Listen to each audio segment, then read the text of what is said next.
Redirection ਅਤੇ pipes ਦੇ spoken tutorial ਵਿੱਚ ਆਪ ਦਾ ਸਵਾਗਤ ਹੈ। ਮੈਂ ਉਬੁੰਟੂ 10.4 ਵਰਤ ਰਹੀ ਹਾਂ। ਅਸੀਂ ਮੰਨ ਕੇ ਚੱਲਦੇ ਹਾਂ ਕਿ ਤੁਹਾਨੂੰ ਲਿਨਕਸ ਆਪਰੇਟਿੰਗ ਸਿਸਟਮ ਅਤੇ ਇਸ ਦੀਆਂ ਕਮਾਂਡਸ ਦੀ ਮੂਲ ਜਾਣਕਾਰੀ ਪਹਿਲੋਂ ਹੀ ਹੈ। ਜੇ ਤੁਸੀਂ ਇਹਨਾਂ ਬਾਰੇ ਜਾਣਕਾਰੀ ਚਾਹੁੰਦੇ ਹੋ ਤਾਂ ਅੱਗੇ ਦਿੱਤੀ ਵੈਬਸਾਈਟ ਤੇ ਇਸ ਦੇ ਸਪੋਕਨ ਟਿਊਟੋਰੀਅਲ ਉਪਲਬਧ ਹਨ। ਇਹ ਵੀ ਨੋਟ ਕਰੋ ਕਿ ਲਿਨਕਸ ਕੇਸ ਸੈਂਸਿਟਿਵ ਹੈ।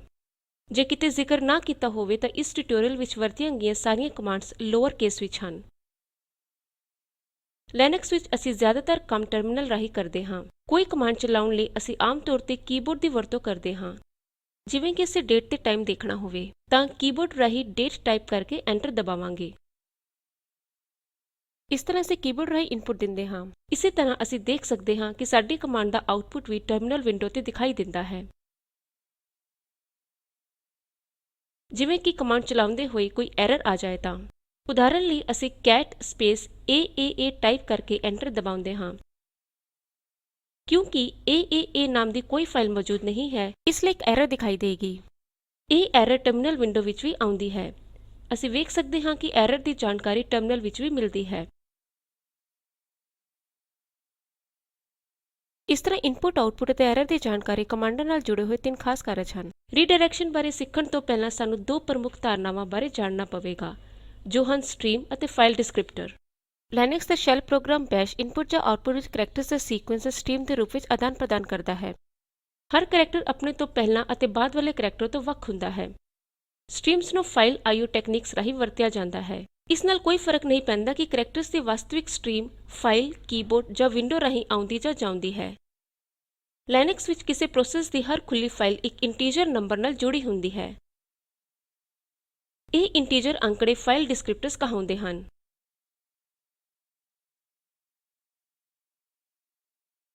ਲਿਨਕਸ ਸ਼ੈਲ ਤਿੰਨ ਤਰ੍ਹਾਂ ਦੀਆਂ ਸਟ੍ਰੀਮਸ ਦੀ ਵਰਤੋਂ ਕਰਦਾ ਹੈ। ਹਰ ਸਟ੍ਰੀਮ ਦੇ ਨਾਲ ਇੱਕ ਵੱਖਰਾ ਡਿਸਕ੍ਰਿਪਟਰ ਜੁੜਿਆ ਹੁੰਦਾ ਹੈ। stdin ਸਟੈਂਡਰਡ ਇਨਪੁਟ ਸਟ੍ਰੀਮ ਹੈ। ਕਮਾਂਡਸ ਇਨਪੁਟ ਸਟੈਂਡਿਨ ਤੋਂ ਲੈਂਦੀਆਂ ਹਨ। ਇਸ ਦਾ ਫਾਈਲ ਡਿਸਕ੍ਰਿਪਟਰ 0 ਹੁੰਦਾ ਹੈ।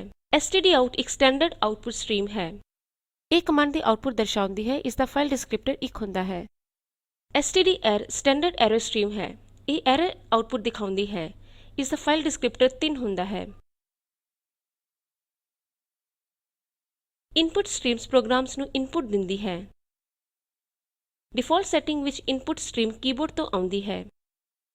ਡਿਫਾਲਟ ਸੈਟਿੰਗ ਵਿੱਚ ਆਉਟਪੁਟ ਸਟ੍ਰੀਮ ਟਰਮਿਨਲ ਤੇ ਟੈਕਸਟ ਪ੍ਰਿੰਟ ਕਰਦੀ ਹੈ। ਪਹਿਲੇ ਟਰਮਿਨਲ ਮੂਲ ਰੂਪ ਵਿੱਚ ਐਸਕੀ ਟਾਈਪਰਾਈਟਰ ਜਾਂ ਡਿਸਪਲੇ ਟਰਮਿਨਲ ਹੁੰਦਾ ਸੀ। ਪਰ ਹੁਣ ਜ਼ਿਆਦਾਤਰ ਇਹ ਗ੍ਰਾਫਿਕਲ ਡੈਸਕਟਾਪ ਅਤੇ ਟੈਕਸਟ ਵਿੰਡੋ ਹੁੰਦਾ ਹੈ। ਅਸੀਂ ਦੇਖਿਆ ਕਿ ਡਿਫਾਲਟ ਤੌਰ ਤੇ ਇਹ ਤਿੰਨੋਂ ਸਟ੍ਰੀਮਸ ਕੁਝ ਫਾਈਲਸ ਨਾਲ ਜੁੜੀਆਂ ਹਨ। ਪਰ ਲਿਨਕਸ ਵਿੱਚ ਅਸੀਂ ਇਸ ਡਿਫਾਲਟ ਸੁਭਾਅ ਨੂੰ ਬਦਲ ਸਕਦੇ ਹਾਂ। ਅਸੀਂ ਇਹਨਾਂ ਤਿੰਨ ਸਟ੍ਰੀਮਸ ਨੂੰ ਦੂਜੀਆਂ ਫਾਈਲਾਂ ਨਾਲ ਜੋੜ ਸਕਦੇ ਹਾਂ। ਇਸ ਪ੍ਰਕਿਰਿਆ ਨੂੰ ਰੀਡਾਇਰੈਕਸ਼ਨ ਕਹਿੰਦੇ ਹਨ। ਆਓ ਦੇਖਦੇ ਹਾਂ ਸਟ੍ਰੀਮਸ ਦੀ ਰੀਡਾਇਰੈਕਸ਼ਨ ਕਿਵੇਂ ਹੁੰਦੀ ਹੈ। ਪਹਿਲਾਂ ਅਸੀਂ ਸਟੈਂਡਰਡ ਇਨਪੁਟ ਨੂੰ ਰੀਡਾਇਰੈਕਟ ਕਰਨ ਬਾਰੇ ਜਾਣਦੇ ਹਾਂ। ਅਸੀਂ ਸਟੈਂਡਰਡ ਨੂੰ ਲੈਫਟ ਐਂਗਲ ਬ੍ਰੈਕਟ ਆਪਰੇਟਰ ਦੀ ਵਰਤੋਂ ਕਰਕੇ ਫਾਈਲ ਤੋਂ ਰੀਡਾਇਰੈਕਟ ਕਰ ਸਕਦੇ ਹਾਂ। ਆਓ ਦੇਖੀਏ ਕਿਵੇਂ। ਅਸੀਂ ਜਾਣਦੇ ਹਾਂ ਕਿ wc ਕਮਾਂਡ ਕਿਸੇ ਫਾਈਲ ਵਿੱਚ ਲਾਈਨਾਂ, ਸ਼ਬਦਾਂ ਅਤੇ ਕਰੈਕਟਰਸ ਦੀ ਗਿਣਤੀ ਜਾਣਨ ਲਈ ਵਰਤੀ ਜਾਂਦੀ ਹੈ। ਟਰਮਿਨਲ ਵਿੰਡੋ ਵਿੱਚ wc ਟਾਈਪ ਕਰੋ। ਹੁਣ ਐਂਟਰ ਦਬਾਓ। ਦੇਖੋ ਕੀ ਹੁੰਦਾ ਹੈ। ਕਰਸਰ ਬਲਿੰਕ ਕਰਨ ਲੱਗ ਪਿਆ ਹੈ। ਇਸ ਦਾ ਮਤਲਬ ਹੈ ਕੀਬੋਰਡ ਰਾਹੀਂ ਐਂਟਰ ਕਰੋ। ਕੁਝ ਟਾਈਪ ਕਰੋ ਜਿਵੇਂ ਕਿ This tutorial is very important।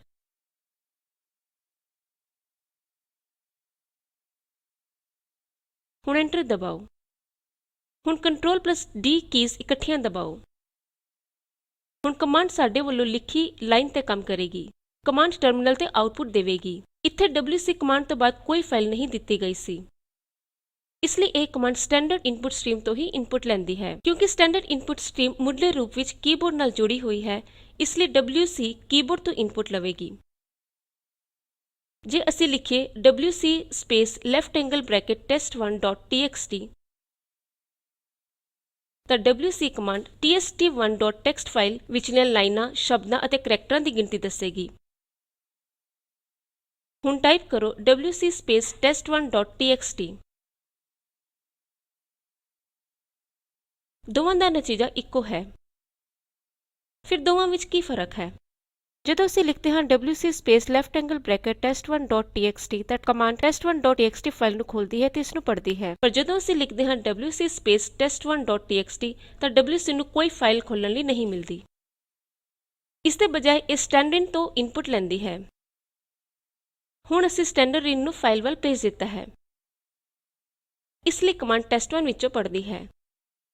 ਪਰ ਅਸਲ ਵਿੱਚ ਇਹ ਇਸ ਬਾਰੇ ਅਣਜਾਣ ਹੈ ਕਿ ਸਟੈਂਡਰਡਿਨ ਵਿੱਚ ਡੇਟਾ ਕਿੱਥੋਂ ਆ ਰਿਹਾ ਹੈ। ਅਸੀਂ ਐਸਟੀਡੀ ਇਨਪੁਟ ਰੀਡਾਇਰੈਕਟ ਕਰਨ ਬਾਰੇ ਜਾਣਿਆ। ਆਓ ਹੁਣ ਸਟੈਂਡਰਡ ਆਉਟਪੁਟ ਅਤੇ ਸਟੈਂਡਰਡ ਐਰਰ ਰੀਡਾਇਰੈਕਟ ਕਰਨ ਬਾਰੇ ਜਾਣਦੇ ਹਾਂ। ਆਉਟਪੁਟ ਜਾਂ ਐਰਰ ਨੂੰ ਫਾਈਲ ਵੱਲ ਰੀਡਾਇਰੈਕਟ ਕਰਨ ਦੇ ਦੋ ਢੰਗ ਹਨ।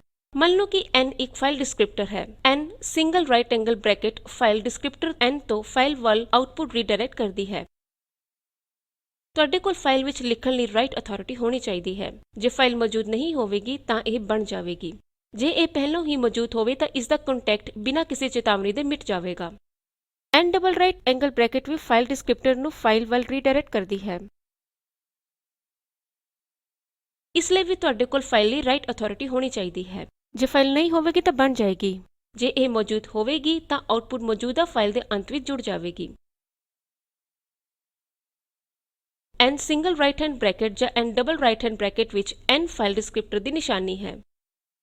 ਜੇ ਫਾਈਲ ਡਿਸਕ੍ਰਿਪਟਰ ਹਟਾ ਦਿੱਤਾ ਜਾਵੇ ਤਾਂ ਸਟੈਂਡਰਡ ਆਉਟਪੁਟ ਯਾਨੀ ਕਿ ਫਾਈਲ ਡਿਸਕ੍ਰਿਪਟਰ 1 ਮੰਨਿਆ ਜਾਵੇਗਾ। ਇਸ ਲਈ ਜੇ ਸਿਰਫ ਰਾਈਟ ਐਂਗਲ ਬ੍ਰੈਕਟ ਲਿਖਿਆ ਹੋਵੇ ਤਾਂ ਉਸ ਨੂੰ ਇੱਕ ਰਾਈਟ ਐਂਗਲ ਬ੍ਰੈਕਟ ਮੰਨਿਆ ਜਾਂਦਾ ਹੈ।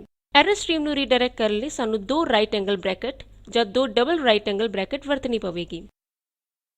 ਆਓ ਕਰਕੇ ਵੇਖੀਏ। ਪਿਛਲੇ ਉਦਾਹਰਣ ਵਿੱਚ ਅਸੀਂ ਦੇਖਿਆ ਕਿ ਫਾਈਲ ਜਾਂ ਸਟੈਂਡਰਡਿਨ ਦੇ ਚਲਾਈ wc ਕਮਾਂਡ ਦਾ ਨਤੀਜਾ ਟਰਮਿਨਲ ਵਿੰਡੋ ਵਿੱਚ ਦਿਖਾਈ ਦਿੰਦਾ ਹੈ। ਮੰਨ ਲਓ ਅਸੀਂ ਇਸ ਨੂੰ ਟਰਮਿਨਲ ਵਿੱਚ ਨਹੀਂ ਦਿਖਾਉਣਾ ਚਾਹੁੰਦੇ ਅਤੇ ਇਸ ਨੂੰ ਬਾਅਦ ਵਿੱਚ ਵਰਤਣ ਲਈ ਫਾਈਲ ਵਿੱਚ ਸੇਵ ਕਰਨਾ ਚਾਹੁੰਦੇ ਹਾਂ। ਡਿਫਾਲਟ ਵਿੱਚ wc ਆਪਣੀ ਆਉਟਪੁਟ ਸਟੈਂਡਰਡ ਆਊਟ ਤੇ ਲਿਖਦੀ ਹੈ ਅਤੇ ਸਟੈਂਡਰਡ ਆਊਟ ਡਿਫਾਲਟ ਵਿੱਚ ਟਰਮਿਨਲ ਵਿੰਡੋ ਨਾਲ ਜੁੜਿਆ ਹੋਇਆ ਹੈ। ਇਸ ਲਈ ਆਉਟਪੁਟ ਟਰਮਿਨਲ ਵਿੰਡੋ ਵਿੱਚ ਦਿਖਾਈ ਦਿੰਦੀ ਹੈ।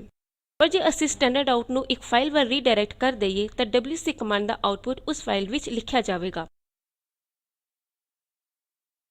ਮੰਨ ਲਓ ਅਸੀਂ ਲਿਖਿਆ wc space test1.txt right angle bracket wc underscore results.txt।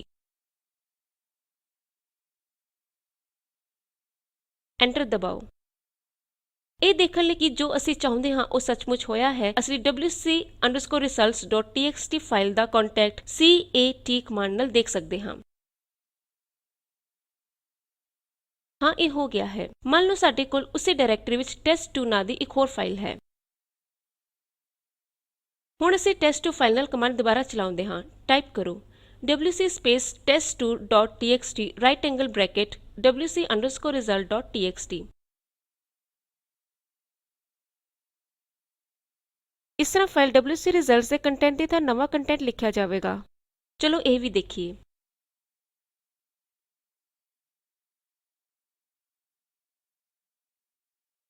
ਇਸ ਦੇ ਬਜਾਏ ਜੇ ਅਸੀਂ ਲਿਖੀਏ wc space test1.txt right angle bracket ਦੋ ਵਾਰ wc ਅੰਡਰਸਕੋਰ results.txt, ਨਵਾਂ content file wc underscore results.txt ਦੇ ਪੁਰਾਣੇ ਕੰਟੈਂਟ ਨੂੰ ਮਿਟਾਵੇਗਾ ਨਹੀਂ, ਬਲਕਿ ਉਸ ਦੇ ਅੰਤ ਵਿੱਚ ਜੁੜ ਜਾਵੇਗਾ। ਆਓ ਇਹ ਵੀ ਦੇਖੀਏ।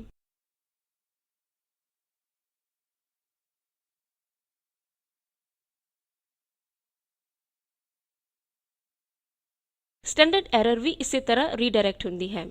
ਫਰਕ ਬਸ ਇੰਨਾ ਹੈ ਕਿ ਇਸ ਕੇਸ ਵਿੱਚ ਰਾਈਟ ਐਂਗਲ ਬ੍ਰੈਕਟ ਜਾਂ ਡਬਲ ਰਾਈਟ ਐਂਗਲ ਬ੍ਰੈਕਟ ਦੇ ਚਿੰਨ੍ਹ ਤੋਂ ਪਹਿਲਾਂ ਸਟੈਂਡਰਡ ਐਰਰ ਦਾ ਫਾਈਲ ਡਿਸਕ੍ਰਿਪਟਰ ਨੰਬਰ ਲਿਖਣਾ ਜ਼ਰੂਰੀ ਹੁੰਦਾ ਹੈ। ਕਿਉਂਕਿ ਅਸੀਂ ਜਾਣਦੇ ਹਾਂ ਕਿ AAA ਨਾਮ ਦੀ ਕੋਈ ਫਾਈਲ ਮੌਜੂਦ ਨਹੀਂ ਹੈ, ਲਿਖੋ wc space AAA। Shell error ਦੇਵੇਗਾ no such file or directory। ਮੰਨ ਲਓ ਅਸੀਂ ਐਰਰ ਮੈਸੇਜ ਸਕਰੀਨ ਤੇ ਨਹੀਂ ਦੇਖਣਾ ਚਾਹੁੰਦੇ, ਇਹ ਵੀ ਫਾਈਲ ਵਿੱਚ ਭੇਜੇ ਜਾ ਸਕਦੇ ਹਨ। ਇਸ ਵਾਸਤੇ ਅਸੀਂ ਕਮਾਂਡ ਦੇ ਸਕਦੇ ਹਾਂ wc space AAA space 2 right angle bracket errorlog.txt।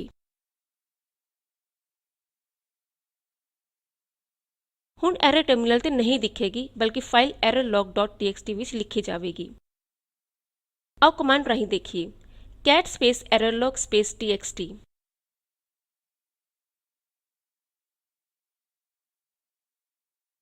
ਹੁਣ ਮੰਨ ਲਓ ਮੈਂ ਕਮਾਂਡ ਚਲਾਉਂਦੇ ਹੋਏ ਕੋਈ ਹੋਰ ਐਰਰ ਕਰ ਦਿੱਤੀ ਹੈ cat space bbb space right angle bracket errorlog.txt। ਤਾਂ ਪਿਛਲੀ ਐਰਰ ਮਿਟਾ ਕੇ ਨਵੀਂ ਐਰਰ ਲਿਖੀ ਜਾਵੇਗੀ। ਦੇਖੋ cat ਸਪੇਸ errorlog.txt। ਪਰ ਜੇ ਅਸੀਂ ਸਾਰੀਆਂ ਐਰਰਜ਼ ਦੇਖਣਾ ਚਾਹੁੰਦੇ ਹਾਂ ਤਾਂ ਬਹੁਤ ਆਸਾਨ ਹੈ। ਕਮਾਂਡ ਲਿਖੋ wc space AAA space 2 right angle bracket ਦੋ ਵਾਰ errorlog.txt। ਆਓ cat ਕਮਾਂਡ ਨਾਲ ਪਤਾ ਕਰਦੇ ਹਾਂ।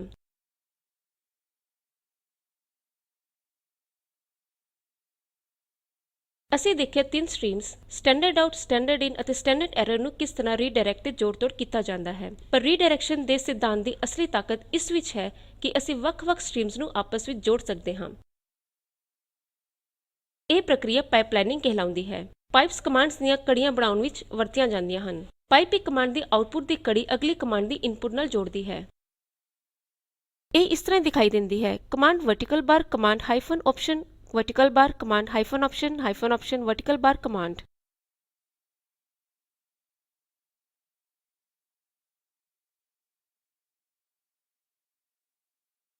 ਮੰਨ ਲਓ ਅਸੀਂ ਕਿਸੇ ਡਾਇਰੈਕਟਰੀ ਵਿੱਚ ਮੌਜੂਦ ਫਾਈਲਸ ਅਤੇ ਡਾਇਰੈਕਟਰੀਜ਼ ਦੀ ਕੁੱਲ ਗਿਣਤੀ ਜਾਣਨਾ ਚਾਹੁੰਦੇ ਹਾਂ। ਇਹ ਕਿਵੇਂ ਕਰਨਾ ਹੈ? ਅਸੀਂ ਜਾਣਦੇ ਹਾਂ ਕਿ ls ਸਪੇਸ -l ਮੌਜੂਦਾ ਡਾਇਰੈਕਟਰੀ ਵਿਚਲੀਆਂ ਸਾਰੀਆਂ ਫਾਈਲਸ ਅਤੇ ਡਾਇਰੈਕਟਰੀਜ਼ ਦੀ ਸੂਚੀ ਬਣਾਏਗਾ। ਅਸੀਂ ਆਉਟਪੁੱਟ ਇੱਕ ਫਾਈਲ ਵੱਲ ਰੀਡਾਇਰੈਕਟ ਕਰ ਸਕਦੇ ਹਾਂ। ls space -l right angle bracket files.txt cat space files.txt command ਚਲਾਓ। ਫਾਈਲ ਦੀ ਹਰ ਲਾਈਨ ਕਿਸੇ ਫਾਈਲ ਜਾਂ ਡਾਇਰੈਕਟਰੀ ਦਾ ਨਾਮ ਹੈ। ਜੇ ਅਸੀਂ ਇਸ ਫਾਈਲ ਦੀਆਂ ਕੁੱਲ ਲਾਈਨਾਂ ਗਿਣ ਲਈਏ ਤਾਂ ਅਸੀਂ files.txt ਨੂੰ ਆਪਣੇ ਮਕਸਦ ਲਈ ਵਰਤ ਸਕਦੇ ਹਾਂ। ਇਹ ਕੰਮ ਅਸੀਂ wc space -l files.txt command ਵਰਤ ਕੇ ਕਰ ਸਕਦੇ ਹਾਂ। ਇਸ ਨਾਲ ਸਾਡਾ ਮਕਸਦ ਤੇ ਪੂਰਾ ਹੁੰਦਾ ਹੈ, ਪਰ ਕੁਝ ਮੁਸ਼ਕਿਲਾਂ ਹਨ। ਸਭ ਤੋਂ ਪਹਿਲਾਂ ਸਾਨੂੰ ਇੱਕ ਵਿਚਲੀ ਫਾਈਲ ਚਾਹੀਦੀ ਹੈ ਜੋ ਹੈ files.txt। ਜੇ ਪਹਿਲੀ ਕਮਾਂਡ ਬਹੁਤ ਜ਼ਿਆਦਾ ਡੇਟਾ ਜੁਟਾਉਂਦੀ ਹੈ ਤਾਂ ਇਹ ਬੇਵਜ੍ਹਾ ਡਿਸਕ ਮੈਮਰੀ ਭਰ ਸਕਦੀ ਹੈ। ਨਾਲੇ ਜੇ ਕਈ ਕਮਾਂਡਾਂ ਕੜੀ ਵਿੱਚ ਹੋਣ ਤਾਂ ਉਨ੍ਹਾਂ ਦਾ ਚੱਲਣ ਬੜਾ ਧੀਮਾ ਹੁੰਦਾ ਹੈ। ਪਾਈਪ ਵਰਤ ਕੇ ਅਸੀਂ ਇਹ ਕੰਮ ਆਸਾਨੀ ਨਾਲ ਕਰ ਸਕਦੇ ਹਾਂ। ਉਦਾਹਰਣ ਦੇਖੋ ls space -l vertical bar wc space -l। ਉਹੀ ਨਤੀਜਾ ਅਸੀਂ ਜ਼ਿਆਦਾ ਆਸਾਨੀ ਨਾਲ ਹਾਸਿਲ ਕਰ ਸਕਦੇ ਹਾਂ। ls ਕਮਾਂਡ ਦੀ ਆਉਟਪੁੱਟ wc ਕਮਾਂਡ ਦੀ ਇਨਪੁੱਟ ਹੋ ਜਾਂਦੀ ਹੈ। ਪਾਈਪਸ ਵਰਤ ਕੇ ਅਸੀਂ ਕਮਾਂਡਸ ਦੀਆਂ ਹੋਰ ਲੰਬੀਆਂ ਕੜੀਆਂ ਵੀ ਜੋੜ ਸਕਦੇ ਹਾਂ।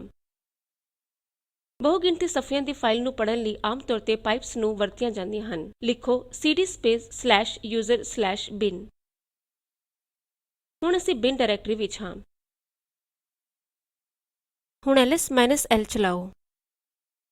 ਅਸੀਂ ਆਉਟਪੁੱਟ ਨੂੰ ਚੰਗੀ ਤਰ੍ਹਾਂ ਨਹੀਂ ਦੇਖ ਸਕਦੇ, ਪਰ ਜੇ ਅਸੀਂ ਕਮਾਂਡ ਨੂੰ ਮੋਰ ਨਾਲ ਪਾਈਪ ਰਾਹੀਂ ਜੋੜ ਦਿੰਦੇ ਹਾਂ ਤਾਂ ਇਹ ਹੋ ਸਕਦਾ ਹੈ। ਸੂਚੀ ਦੇਖਣ ਲਈ ਐਂਟਰ ਦਬਾਓ। ਇਸ ਤੋਂ ਬਾਹਰ ਆਉਣ ਲਈ q ਦਬਾਓ। ਅਸੀਂ ਕੁਝ ਕਮਾਂਡਸ ਦੇਖੀਆਂ ਜੋ ਫਾਈਲਸ ਨਾਲ ਕੰਮ ਕਰਨ ਵਿੱਚ ਸਹਾਇਕ ਹਨ। ਹੋਰ ਵੀ ਕਈ ਕਮਾਂਡਸ ਹਨ। ਇਸ ਦੇ ਅਤਿਰਿਕਤ ਜਿਹੜੀਆਂ ਕਮਾਂਡਸ ਅਸੀਂ ਦੇਖੀਆਂ ਉਨ੍ਹਾਂ ਦੇ ਅੰਦਰ ਕਈ ਵਿਕਲਪ ਹਨ। ਮੈਂ ਚਾਹਾਂਗੀ ਤੁਸੀਂ man ਕਮਾਂਡ ਰਾਹੀਂ ਇਹਨਾਂ ਬਾਰੇ ਹੋਰ ਜਾਣੋ। ਕਮਾਂਡ ਨੂੰ ਚੰਗੀ ਤਰ੍ਹਾਂ ਸਿੱਖਣ ਲਈ ਇਹਨਾਂ ਨੂੰ ਬਾਰ-ਬਾਰ ਵਰਤੋ। ਇਸ ਤਰ੍ਹਾਂ ਇਸ ਟਿਊਟੋਰੀਅਲ ਦਾ ਅੰਤ ਹੁੰਦਾ ਹੈ। Spoken tutorial national mission on education through ICT ਦੇ ਸਹਿਯੋਗ ਨਾਲ ਚਲਾਏ ਜਾ ਰਹੇ talk to a teacher project ਦਾ ਹਿੱਸਾ ਹੈ। ਇਸ ਬਾਰੇ ਜ਼ਿਆਦਾ ਜਾਣਕਾਰੀ ਇਸ ਲਿੰਕ ਤੇ ਉਪਲਬਧ ਹੈ। ਦੀਪ ਜਗਦੀਪ ਸਿੰਘ ਦੁਆਰਾ ਲਿਖੀ ਗਈ ਇਹ ਸਕ੍ਰਿਪਟ ਗਗਨਦੀਪ ਕੌਰ ਦੀ ਆਵਾਜ਼ ਵਿੱਚ ਤੁਹਾਡੇ ਸਾਹਮਣੇ ਹਾਜ਼ਰ ਹੋਈ। ਸਾਡੇ ਨਾਲ ਜੁੜਨ ਲਈ ਸ਼ੁਕਰੀਆ।